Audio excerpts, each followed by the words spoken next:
Hello and welcome to our podcast on annotation. We're calling it a skill for the ages, but basically what we're talking about is reading with a pencil. It's kind of a lost art these days as we do a lot of reading online and it becomes very difficult to annotate our texts.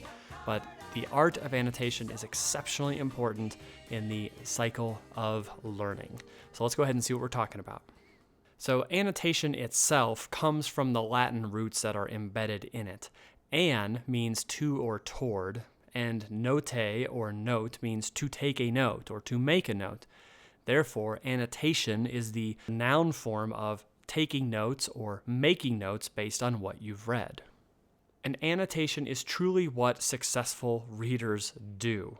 We don't simply just move our eyes over a piece of text and hear our brains forming the word in our head. We actually are contemplating what we are reading, and we're kind of having a conversation with the text. And sometimes that conversation goes from the reader back to the text, where we are reading something, we are processing it, and then we start to question, or we start to predict. Where is this going to go? Oh, I don't think that's a great choice. Why would the character do that if it's a fictional text? Maybe if it's a non-fictional text, we're questioning, where did they get their information from? Do we really agree with their analysis? Are we sure of their conclusions? So we as a reader are kind of asking questions of the text. Now we understand that the text can't answer, but that mental process of thinking about what we are reading and then writing down those questions or those predictions helps us learn and to do better. Sometimes that conversation seems to go from the text to the reader. For example, when we simply learn from a text. Oh, I had no idea that those were the 3 branches of government. I should write that down. Oh, I had no idea that this is what theme actually means in a piece of literature. Oh, I did not understand that this was the author's point about tax policies in America. So when we are learning things, just material items, content pieces, and the text is kind of speaking to us, we should also be writing those down. So annotation is basically the art of reading with a pencil. It is a written record of our conversation with the text. So as we are moving our eyes over it and we are hearing the words formed in our head, if we have questions or predictions, we should write those down. We should mark the text that made us think of that and mark it in the margin. If we are learning something from that text and it's somehow speaking to us and we are pulling information out of it, then we should write that down too. This is what annotation is. And yes, it really slows down your pace because you're not just able to put your eyes on a piece of text and plow through it and quickly turn the pages and get to the end of the chapter and say, yes, I'm done. You might have to slow down, think and process, and then write some things down. But if our point and our hope is that we are learning by reading, annotation is an exceptionally important step to take along the way. This process is what's most important. We want to be reading actively, and that's what we're talking about, that we're having a conversation with the text. If they say something, we're questioning it. We're connecting it to something else. We are predicting where it's going. We're also learning from it. We're connecting it to things we've heard before. That process is active reading. That's what we want all readers to do. Unfortunately, many of us, me included, have often been caught passively reading. And we all do this, and this is what we want to avoid. This is when we're reading a text, we're turning the pages, we're getting to the end of it, we're saying, yes, we're done. And then we say, but what exactly did I read? Yeah, I don't know. That's because we were reading passively. We were just moving our eyes over it. We were thinking about soup while we were reading it, rather than engaging in the text. So we want to engage and read actively, and annotation helps keep our brain focused on that. Additionally, we cannot remember everything we've read. It is just not possible. And if you're out there saying, well, I totally can remember everything I've read, you're probably fooling yourself. because there's no way we can. Therefore, the annotation serves as a record of that conversation. So when we do have to go back to the text to answer a text-based question, to find some quotes for our literary analysis, to find some examples for our research paper, we don't have to reread the entire document. We can just reread the notes that we've made on the margins, which is a lot more efficient than having to reread the entire piece. So now that I've sold you on exactly why we need to do it, how do we do it? Well, number one, we have to read for the information that will help us with our purpose. Is it something specific like an assignment or an essay prompt or a specific research topic that we're going to try to write a paper about? If so, and we access our text and we learn something that helps with our purpose, that's the kind of stuff we should be writing down. Now, this is quite different. If you're just reading Harry Potter for pleasure, you're probably not going to be annotating a whole heck of a lot. But if you're using Harry Potter in a literature class and you're supposed to find the motifs or the foreshadowing or the imagery involved, that's the kind of stuff you should annotate for. So what's your purpose? Figure out, why am I actually reading this? Even if I don't want to, why am I doing it? That's the stuff you're looking for. That's the stuff you write down. Additionally, if you are learning information, you should write that down in the margins too. If there's a list, if there's a connective piece to something else, write it down.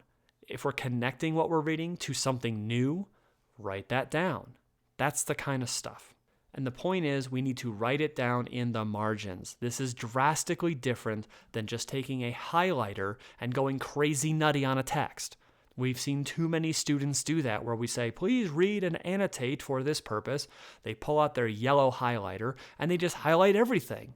The problem as we see it is this. 1, you've wasted a lot of ink and you've completely made your paper soggy, and that's just gross. Number 2, if you've highlighted everything, there's no way that every single thing in that document is of equal importance to your purpose. Therefore, when you have to revisit that text to find the quote or the fact that is useful for your purpose, you're going to end up rereading the entire paper and sifting through all the stuff you just highlighted. That takes too long. That seems to be really inefficient, so don't do it. The third reason that highlighting is not the best way to annotate is because there is a lot of research that shows that if you read something and then think about what you just read and then process it to the point where you are able to actually write something down, a short summary, a couple notes, that amount of time will allow you to learn the information better. Simply running your highlighter back and forth over something is very, very passive.